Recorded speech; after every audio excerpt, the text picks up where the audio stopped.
Last week, Hank sent me 15 long-stemmed roses to celebrate our 15 years of marriage. His card read, "Le do it again." I loved the flowers, but the note meant more. It meant an opportunity to kiss Hank, to tell him with a private smile, "You're a charming liar." The children wanted to know, "What's so funny, Mom?" But I shooed them to the table where I served a shamelessly fattening dinner and chocolate cake for dessert with "I love you" on the icing. The children, 13-year-old Christine and 11-year-old Matthew, compared second portions of cake, crumb for crumb, while Hank and I sat back quietly. Our silence was satisfied and comfortable. It bound us in marriage, proclaiming loudly that we were tied through sickness and health, through our happiness and our unhappiness, until death do us part. Last year, there were no roses, no loving insults. Hank and I were in such a state of mutual bitterness that the word divorce was out in the open. For a calendar year, we had lived in a house without the easy affection, familiar banter, and good manners that were the personality traits of our marriage. We lived without the notes we'd often write to each other, without the private jokes and the small ceremonies of giving, whether it was a gross of book matches for Hank to keep his pipe going or a wild fur hat he brought home because he thought I'd have the nerve to wear it. We were not friends. We were not lovers. We were not even together as parents. That year we lived in two isolations, two private hells, bridged only by hurtful, chaotic, frightened words. What actually happened during this time, you may ask? The answer is almost nothing. Neither of us drank or took drugs.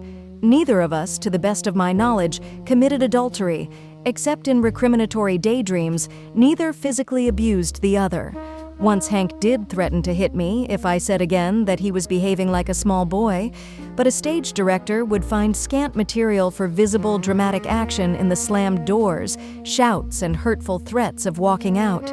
Hank and I continued to share the same bed and board, literally, and the omnipresent juggling of financial income and outgo.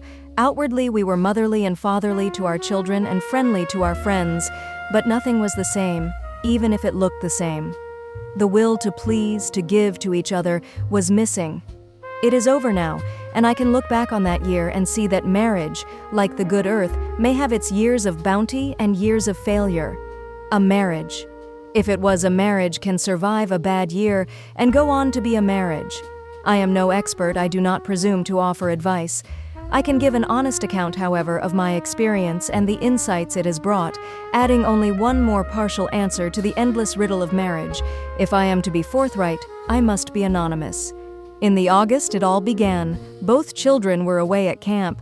It was the first time in 12 years we'd had the house to ourselves, and we could hear, perhaps too clearly, what each of us did and did not say. Hank showed signs of getting moody and being annoyed with me. I figured it would pass, however. It always had.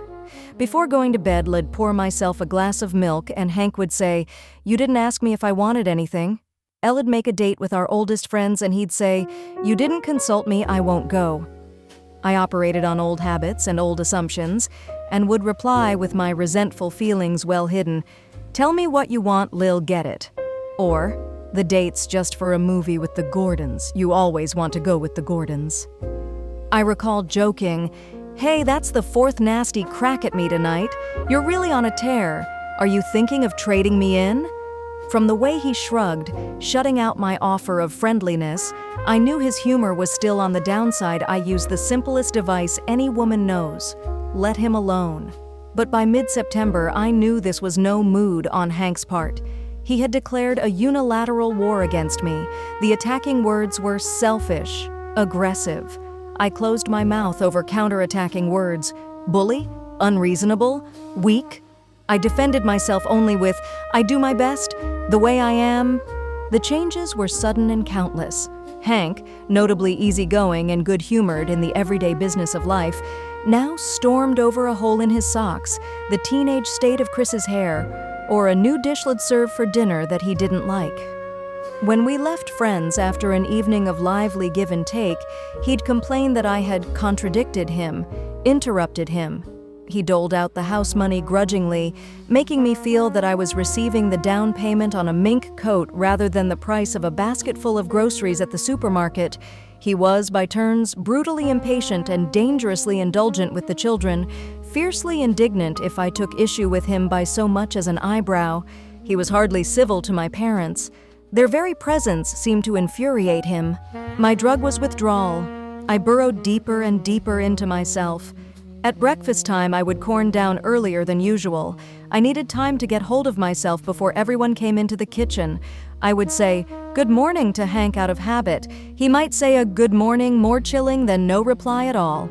He was no longer my silent ally as I dispensed morning law and order to the children. I emptied the dishwasher, wiped stray coffee grounds out of the sink, poured myself a third cup of coffee, all with my back to Hank as he ate, read the sports and financial pages, and occasionally arbitrated between Chris and Matthew. I avoided facing Hank and a possible fresh expression of anger, but the anger was in the kitchen nonetheless, mine as well as his. Not even the red cardinals flashing by the kitchen window in search of their customary handout could distract me from my total preoccupation with unhappiness. There were no goodbye kisses, not even those perfunctory morning kisses that had always reminded me of lukewarm breakfast toast. At dinner time, we were captive to our custom of a leisurely full-course meal. We exchanged bits of news and family business, but the matters between us were matters of fact and markedly forced. The unnatural strain made us short-tempered with Chris and Matthew with their usual verbal extravagances and bickering.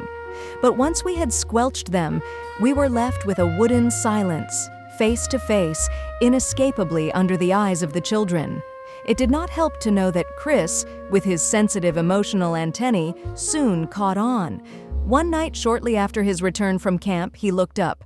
"Hey, what's happened to this house?" he asked. "It's not the same family I left." In the late evenings, when the children had gone to bed, Hank wanted to discuss the problem. The warm pools of light fell on the polished woods, the moss-green carpets, the shelves of books and ornaments, all ironic reminders of the mutual thought we'd put into our house, of evenings we'd spent comfortably together in this living room with Hank working at his chess problems while I played a very amateur piano. As I sat across from Hank for discussion, the room turned as cold as the glacial blue of his eyes, as unloving as the set of his jaw. I was, he said, cold and selfish, not successful as a female. Our children were not growing up well because I was not motherly enough. After years of seeing myself as Hank described me as quite a woman, I now saw the reflection of myself as a washout. The pounding accusations threw me into a panic, into a paralysis of self-doubt. No matter how I might defend myself, there was the deep fear that he might be right. I grew quieter and quieter. Hank would urge me to talk, to give my point of view. I simply did not dare say what I really thought. Instead, I reached deep for words to alleviate the tension. Hank seemed to hear my words without hearing what I said. Perhaps he knew they were camouflage, but his accusations twisted and pulled my reason out of shape. I literally fought for sanity and revival in the living room. Eventually, I could armor myself only by shutting my ears to what he was saying. I cried a great deal in the privacy of the bathroom. When I had to reappear, I would dab my inflamed eyes and blotchy face with cold water. The luxury of self-pity was making me look as unattractive as Hank had depicted me. Vanity, if nothing else, forced me to get hold of myself. I reached for my characteristic routines and safety valves. I took long walks, tidied the closets, held dialogues with myself. "What is happening?" I asked. "What have I done? What can I do?" And I silently begged my personal God for the strength to be wise. Undoubtedly, I came close to cracking up, yet there was a streak of surprise in my unhappiness. I had always looked upon our marriage as less than perfect, but as one that worked. For all our problems, Hank and I had an old-fashioned commitment toward marriage and toward each other. We were earnest, responsible, effortful. We were also neurotic, anxious, and less than honest. I'd known all this almost from the start, but I had always thought in terms of remedies and resolutions, never in terms of failure and dissolution. No item in Hank's bill of resentments toward me was entirely new. Yet, If we go back over our relationship, I believe Hank and I stood as good a chance of staying married as any other couple we knew. We liked each other the first time we met. In high heels, I was slightly, but noticeably, taller than Hank. He brought it up without embarrassment. There's nothing wrong between us that a pair of elevator shoes won't fix. We grew in liking, in mutual enjoyment, and in awareness of a powerful sexual attraction. We were married a year after we met. Meg and Andy, the friends who went with us on our first double date, had married in less than 8 weeks, prophesying at their wedding that Hank and I would be next. Our courtship, however, was not as smooth, our marriage not as inevitable as the above might sound. Hank was 27, boyishly good-looking, energetic, witty. I was 23, closer to 24, tall, intense, red-headed. I worked at a public relations agency, lived in my own small apartment. I was feeling more than a little pressure to get married, both from my mother, who was nervous about a single daughter, and from within myself, because I wanted to have children while I was young enough. I had proposals and propositions so I could see myself as attractive in men's eyes, not as a drug on the marriage market. As for Hank, he had the easy-come, easy-go attitude toward women that a good-looking, financially promising young bachelor can afford. We even had a brief affair, which I broke off. It did not make me feel worldly or womanly, only at odds with my conscience. For a month after I ended our fledgling affair, he did not call. When he did call again, I knew and he knew that we were courting. Our intentions were as declared as any published bands. Meg and Andy, who'd been married for 6 months by then and were expecting a baby, said it was a sure thing the night Hank came to their apartment, examined their coffee table as though he'd never seen one before and asked, "How much does something like this cost?" And so we were married, with Meg as matron of honor in her best maternity jumper, carrying a bouquet of daisies. From the start, Hank and I meshed easily in the commonplaces of living together, in the matters of economics and friends. Hank, who had held marriage at arm's length longer than his friends, settled into it overnight. He was a homing pigeon. To Hank, home meant not the inherited odds and ends in our apartment, the reject carpets we'd bought with wedding gift money. It meant me. The Monday after we returned from our honeymoon, Hank came from work and settled down in our most comfortable chair with the evening paper while I finished cooking supper, as though we'd been at it for 20 years. He switched from first-person singular to first-person plural without slip-up, whether it was a matter of what movie we should see or how much money we should save. His acceptance of marriage and of me was total. Oddly enough, I didn't settle in quite so easily. I'd always thought of myself as a woman simply waiting to find the man who would be the eventual object of all my devotion and energies. But I soon discovered it was not easy to housebreak a working girl. I'd held a job long enough to grow accustomed to the excitement and challenge of new projects, to the occasional rewards for the ego in the form of praise or promotion.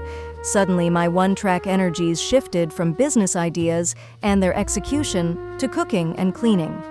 If Hank was taken aback by the onslaught of housekeeping, he did not comment, except to ask wistfully now and then, "Can't you let the ashes cool before you empty them?"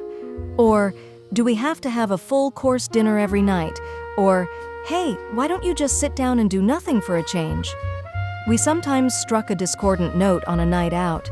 In a social gathering, Hank was wittier, quick to joke and quip, but not so prone to pitch into a discussion. Sometimes I would be caught up in an absorbing conversation and suddenly become aware of Hank growing more and more silent in another part of the room. I would try to draw him into our conversation, but often I would find myself uncontrollably irritated, and we wouldn't talk much on the way home. These were minor matters, or so they seemed in the early days, when we had untapped resources of goodwill and great expectations. But there were other matters that were not minor. Hank has moods, a statement no woman can react to unless she too has lived with a man who has moods. I took these at first to be reactions to me, to something I had said or done. I would be hurt and would retaliate with an equal and opposite mood.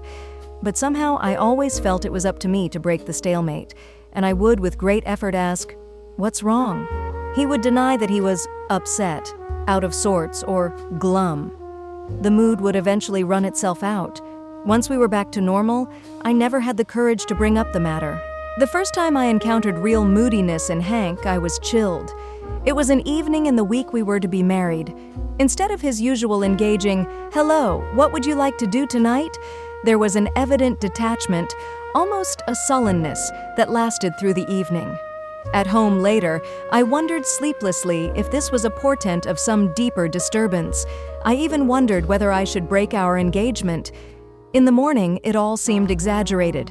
When Hank called, his reassuringly cheerful self, I dismissed the episode as premarital jitters on both our parts. In the married years, I came to know the moods as an unwelcome third person coming periodically to live with us, a clear and present danger to my well-being. Not only did I feel left out and stranded at such times, but also there was a pronounced futility in Hank that threatened my own sense of life. In the early days of marriage, I was ashamed to admit, even to myself, that I was upset. I can still recall reading a minister's syndicated column in which a woman reader wrote that she was unnerved by her husband's periods of dejection. What should she do? The minister replied that the woman should be grateful her husband did not drink, commit infidelity, or abuse her. In much the same way, I tried to remind myself that Hank was generous, thoughtful, and loving, and that no relationship could be perfect. If Hank revealed his moods to me, I disguised mine from him with 1,000 socially acceptable masquerades. When I was troubled, I laughed a lot and worked like a beaver. I would try a new recipe for chicken merengue, accept a freelance assignment from my former agency, clean the kitchen cabinets. I whistled and worked to drive away my inner devils of doubt and discontent. I left little chance to meet myself quietly. Emotionally, I was no rose either. I had traits it must have been tough to be married to, although I put up a better designed front. I had a tense, wiry temperament that needed constant expression in action.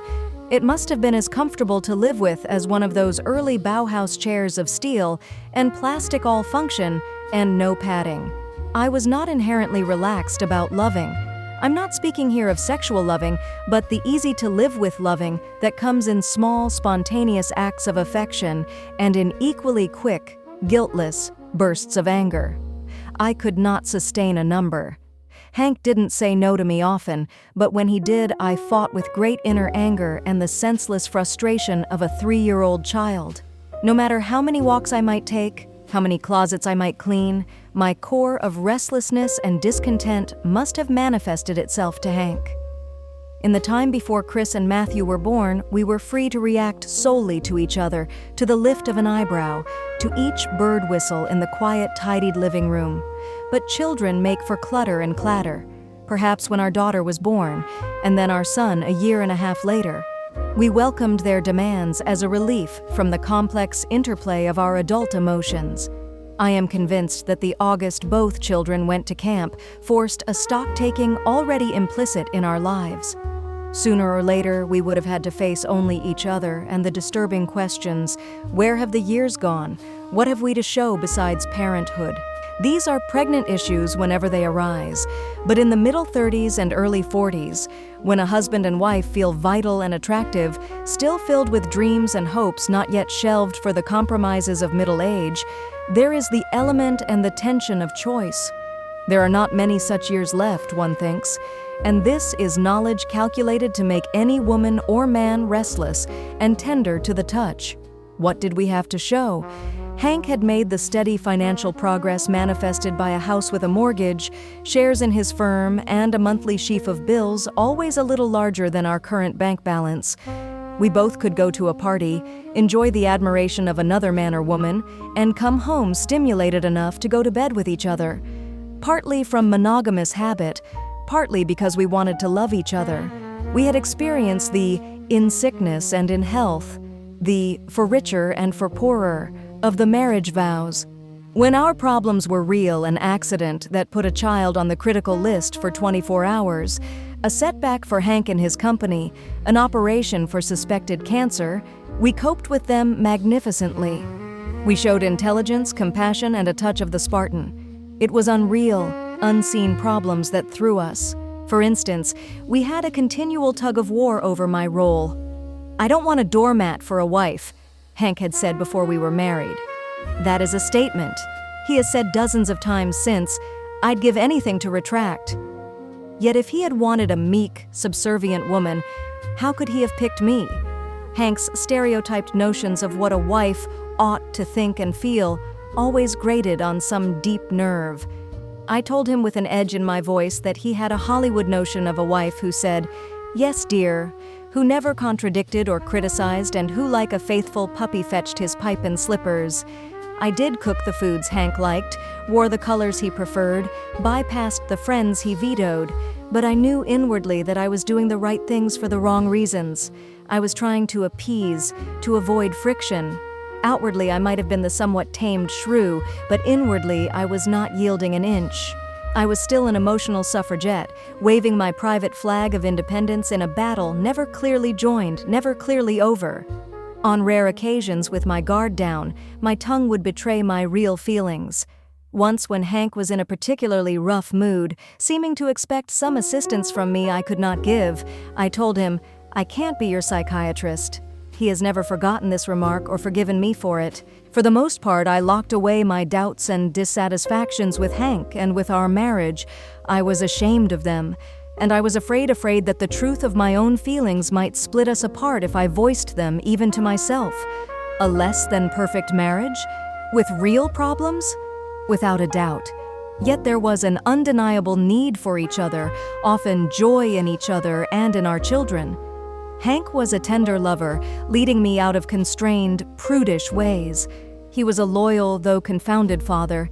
He had a wonderful gift for solving the everyday annoyances of life by making small things small. Our house ran in freewheeling emotional cycles. On the upswing, we were loving, gay, eager to please each other. On the downswing, we were stiff, withdrawn, angry. There were undercurrents, even undertows, but there also were memories, gratitudes, and traditions accumulating.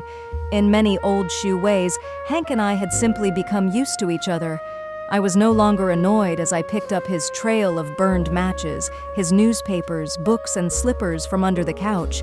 He allowed me 2 silent, ritualistic cups of coffee in the morning before demanding, "Where are my socks?" We depended upon each other for sympathy in small ailments. We had a gentleman's agreement about our parents. Each was scrupulously polite to the others, leaving the child in us to carry out the deeper obligations of a private conscience. We didn't always agree about money, but we pushed and pulled the subject about without malice. I cannot ever recall having a fight about the children. Hank did cede a great deal of the decision-making to me because he said children were a mother's job, and I suspect because he felt somewhat untalented as a father. Yet we agreed happily on our untraditional traditional Thanksgiving, which outlawed the perfect dinner with great numbers of guests and intense preparations. From the time the children were 3 and 4, we let them baste the turkey with unconscionable amounts of butter and set the table with decorations they found in the nearby woods. At Christmas, we threw out all our normal good sense and Puritan tendencies. We indulged the children for our own as much as for their pleasure. We were mother and father, man and wife, a family, giving ourselves to the concerns that sometimes supported us. Of course, I could not see and say all this with either clarity or detachment, as that unforgettable August gave way to September, October, and November. Unhappiness spread through our house like an internal disease. It seeped into the walls and hovered over the steaming casserole at supper. Night after night I lay in bed next to Hank, stiff lest we touch by accident, anxious to hurry into sleep. Hank became everything he was not: quick-tempered, accusing, impossible to please. He took offense at any look or word on my part that was not totally compliant to his will. We were at loggerheads over money, the children, the supper menus. I did not fight back, but I was bitter and resentful. At moments, I hated Hank. Christmas that year was a mockery. We methodically stacked the gifts late on Christmas Eve. We came down, as we always had, at 6 in the morning to watch the children rip open their packages with ahs and oohs and just what I wanteds. Hank gave me a bottle of sultry oriental perfume, which I have not opened to this day.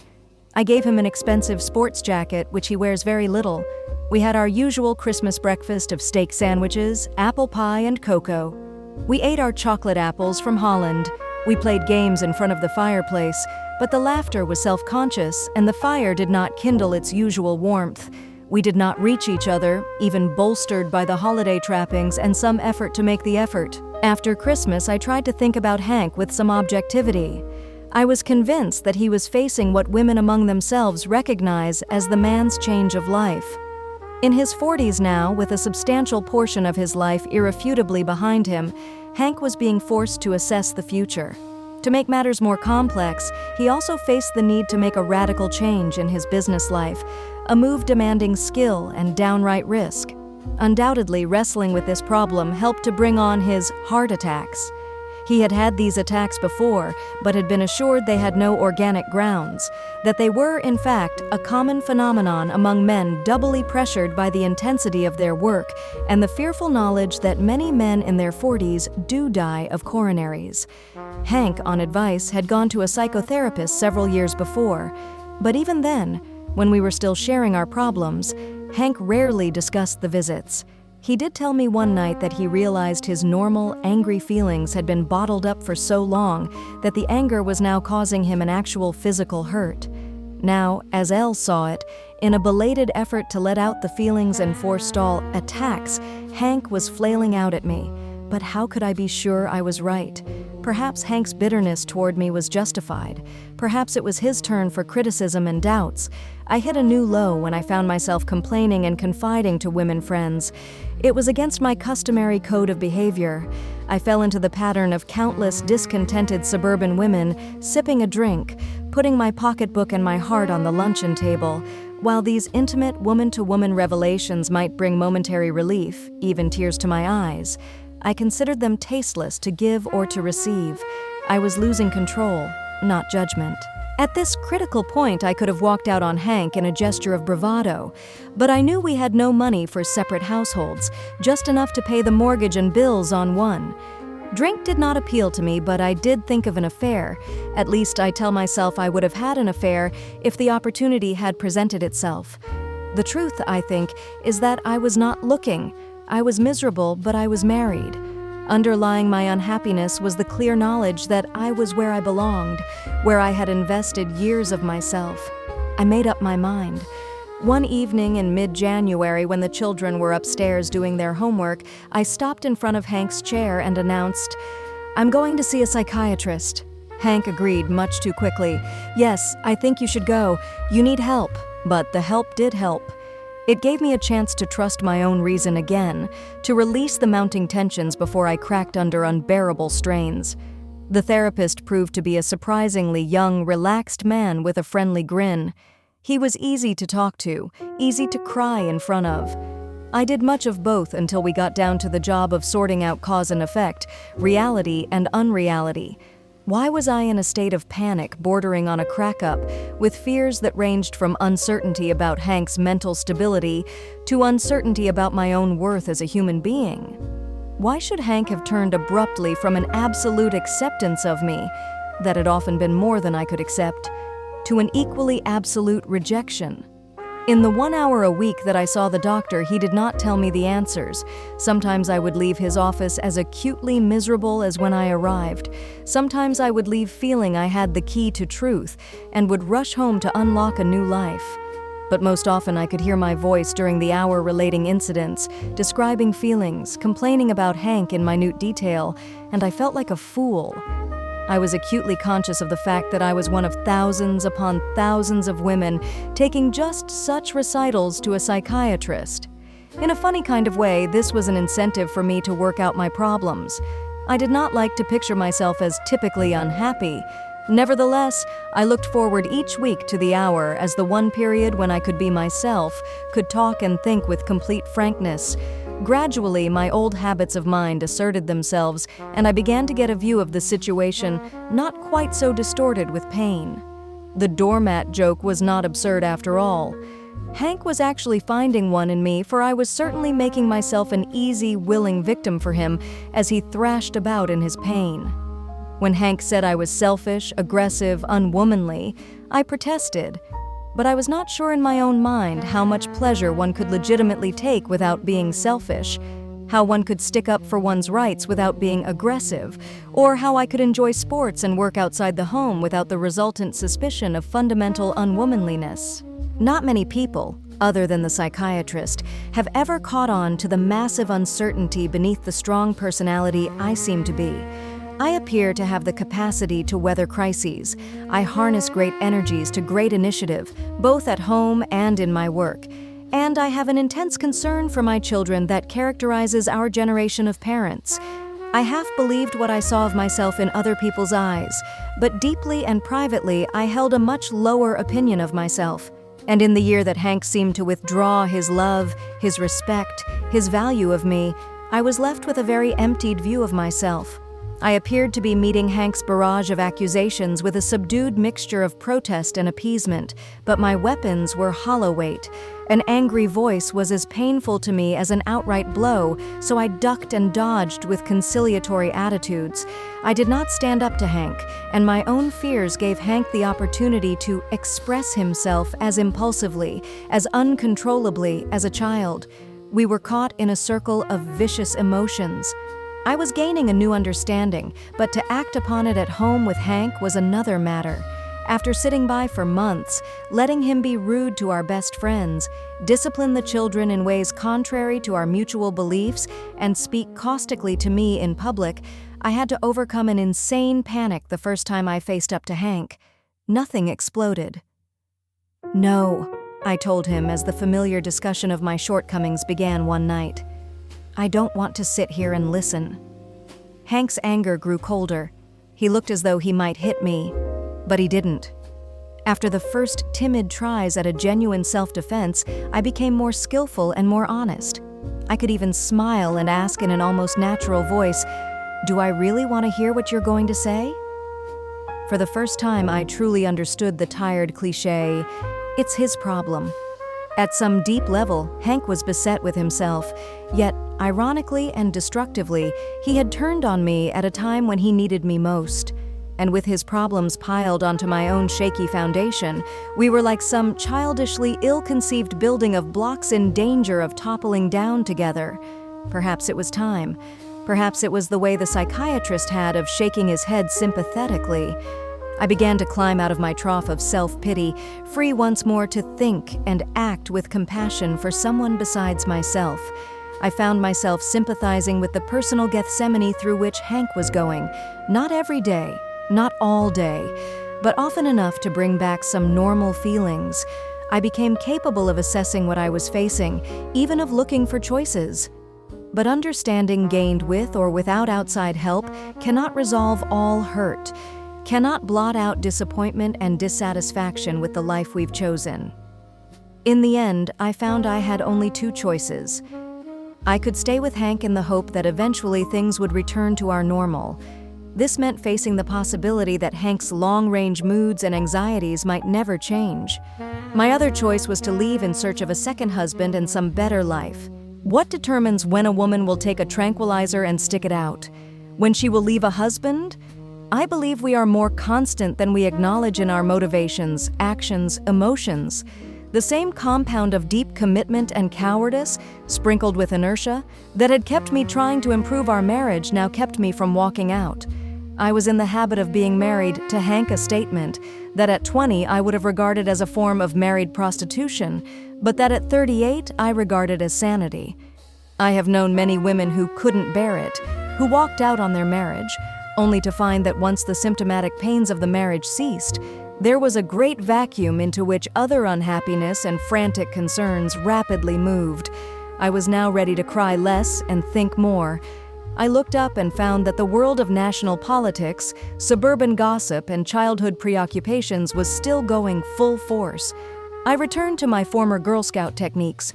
I played the piano, I played tennis, I sealed envelopes and worked on the telephone squad at primary time. I helped the children with their science projects.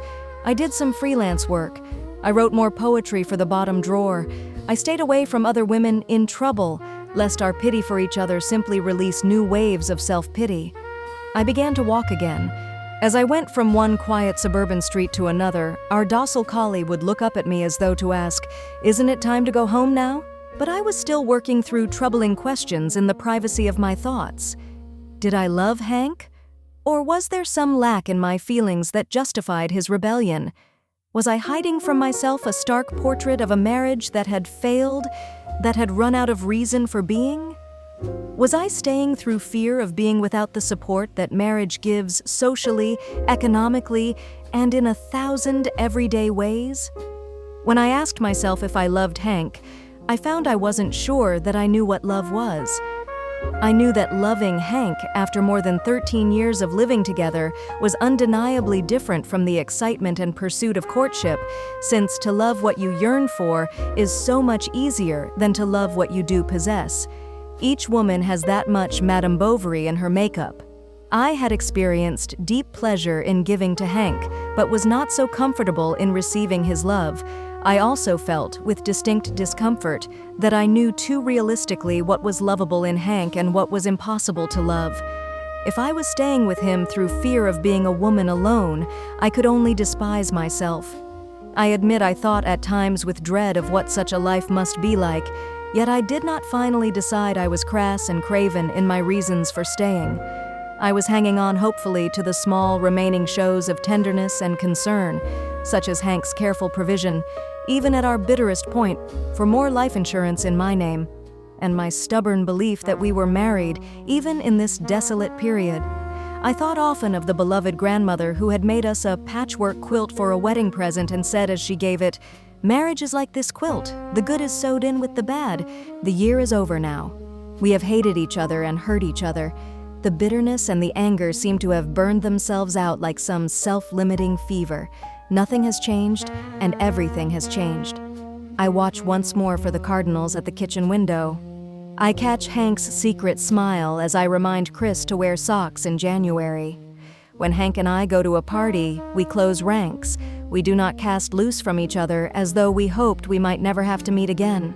We have reverted to the manners, habits of speech and companionship of other years, to the jokes, the niceties, and the resting places of our marriage. Occasionally, now that the year seems safely behind us, a moment of laughter or tenderness seems unbearably sweet, and I remember. But I remember in the vague way that one recalls the experience rather than the content of a frightening nightmare. I do not pretend to understand exactly why the year came when it did, went away when it did, or even how we have survived and healed. I do know that free choice to stay or to leave was purely a mirage that kept me going. I did not want to leave Hank. What I wanted was for the hurt to stop and the antagonisms to blow away in a sudden wind.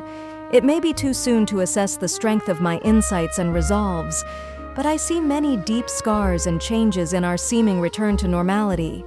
I know once and for all that our marriage is very much like the little girl with the curl in the middle of her forehead. When it is good, it is very, very good.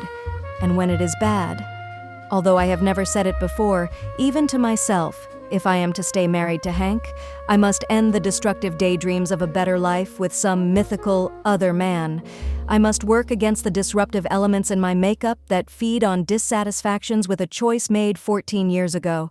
The children have more father arbitrary and irascible at times, less easy to wangle than mother, but different from her and funnier. He is the father of the house. Hank has made the long overdue change in business, but not without tremendous planning and thought, which in themselves seem to absorb some of his discontents. I have an obligation to provide Hank with the household comforts and services he enjoys. It is not noblesse oblige on my part. He is entitled to consideration from all of us, whether it means priority on the telephone or quiet on a Sunday morning. He works under great pressures for the money that buys us a charming house, guitar lessons, steak on Sundays, and that pays the insurance premiums. I have a different lover, fond and gentle again. But when I come into his arms, it is not my favor. It is his due, as though he were more able to assert his rights and his masculinity. We are more honest and not so terribly well-mannered. I hear Hank yell, "Damn it, I have no socks again." On the other hand, he can also say, "You're annoyed with me. I don't blame you." I will not let Hank bully me. I seem able to say without so much panic, "Hey, come on, honey, work it out on the golf course tomorrow. We've made room for the ordinary emotions, bad and good." Both of us, I think, have turned inward a little in search of satisfaction, rather than expecting total fulfillment from each other. For my part, this includes a full knowledge and a partial resentment of Hank's shortcomings, along with a fresh recognition of the loyalty and tenderness he offers me. Every day does not bring me a box of roses and the gallant assertion that Hank would choose me again. There are days that bring tears and the old chronic dissatisfactions. There is still conflict between us, which I suspect will continue in a lifetime tug of war. Hank's moods will be a continuing problem to me. But I am teaching myself that they are his moods, separate and distinct from mine, and primarily a problem to him. I would be an outright liar if I said that my fiercely stubborn spirit saying, "Yes, dear," more often now, was also saying it within me. I may never yield in the deepest, most capitulating sense. Hank may continue to demand what he wants of me, rather than commanding by sheer sureness. These are not compromises in the drear sense of the word, nor are they bluebirds of happiness fluttering symbolically over a happy ending. These are the reconciliations of life with dreams, knowledge that the communion that comes after lovemaking, the moments of shared laughter, the plateaus of mutual contentment, are the fullest fruition of our relationship. We have a new humility, if not such great expectations. We have also faced the fact that there are increased responsibilities and burdens in the middle years, that life can reach out in unforeseen, inexplicable ways and strike at us and our children. We have the obligation to help each other and the privilege of leaning upon each other. We are now adding a new room to our house, almost an outward sign that we are staying together and looking toward the future. Perhaps it is our private monument to the knowledge that a bad year of marriage brings privation and hungers, like a bad harvest, but that it also revalues by its occurrence the more bountiful harvests and hopes of other years once taken for granted.